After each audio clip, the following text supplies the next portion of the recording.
भाजपने केलेली अंबरनाथ मधली काँग्रेस सोबतची आणि अकोट मधली MIM सोबतची आघाडी ही मुख्यमंत्र्यांनी एका तडाख्यामध्ये उडवून लावली आहे। अंबरनाथ नगरपालिकेमध्ये भाजपने सत्तेसाठी चक्क काँग्रेसच्या सोबत आघाडी केली होती।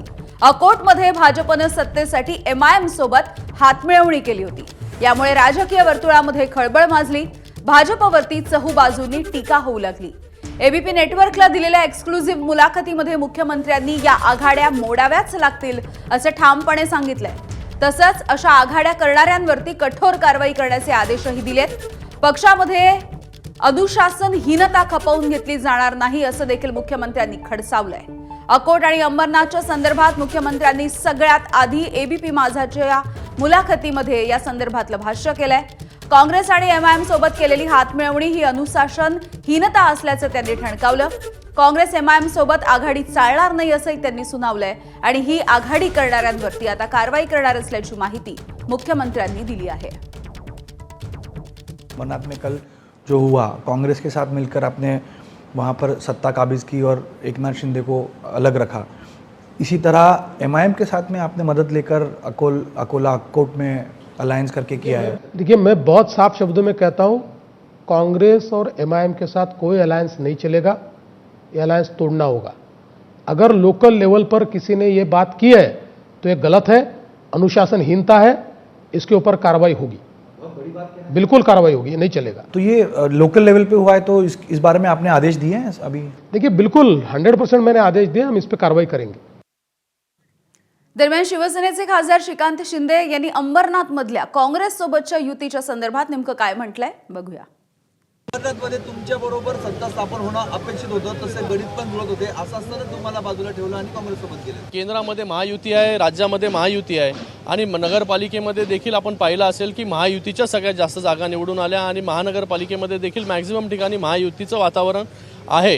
काही ठिकाणी जे आहे नाशिक सोडलं, बाकी ठिकाणी सोडलं तर त्या ठिकाणी काही ठिकाणी नाही आहे महायुती। ज्या विचारांच्या विरोधामध्ये आपण लढलो, अशा लोकांबरोबर सत्ता स्थापन कोण करत असेल तर मला वाटतं हा सर्वस्वी प्रश्न जो आहे तो त्यांचा आहे। मी तर केली नाही युती कोणाबरोबर आघाडी, तर मला वाटतं ज्यांनी आघाडी केली त्यांना जर आपण हा प्रश्न विचारला तर त्याच्याबद्दल चांगलं उत्तर जे आहे ते देऊ शकतात। दरम्यान यावरती ठाकरेंच्या शिवसेनेचे खासदार संजय राऊत आणि आमदार सचिन अहिर यांनी नेमकी काय प्रतिक्रिया दिली बघूया। मीरा भाईंदर आणि अंबरनाथमध्ये OBC आणि काँग्रेसबरोबर यांची चुंबाचुंबी जी चाललेली आहे, हा निकाह लागलेला आहे त्यांचा। मग आता हिरवे नाही झाले। भाजपला कोणीही चालतो, भाजप कामाठीपुऱ्यामध्ये उभी आहे धंदा करायला। कोणी या बरं का, जो पेजेला देईल त्याच्या शेजेला जायला भाजपा तयार आहे।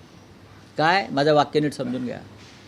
जो पेजेला देईल त्याच्या शेजेवर चढायला भाजपा तयार आहे। आता सध्या दोघेजण शेजेवर चढलेले आहेत, MIM आणि अंबरनाथला काँग्रेस। भारतीय जनता पार्टीची दुपट्टी भूमिका ही यावरून स्पष्ट होते। सत्ता काबीज करण्यासाठी पाहिजे त्या गोष्टी करायला त्यांची मनस्थिती आणि मानसिकता आहे। आणि हे जे आमच्यावरती आरोप करतायत, आता कुठे आहेत अमित सटम, त्यांनी सांगावं ना की याबाबत त्यांची भूमिका काय।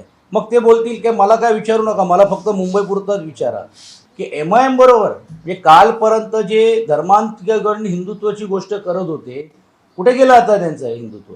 आणि MIM सारखा जातीवादी पक्ष आहेत हे सातत्याने सांगण्याचं काम जे लोक करत आहेत, आता हे स्पष्ट झालेले आहेत की हे यांचे खरे साथीदार कोण आहेत। एबीपी माझा, उघडा डोळे बघा नीट।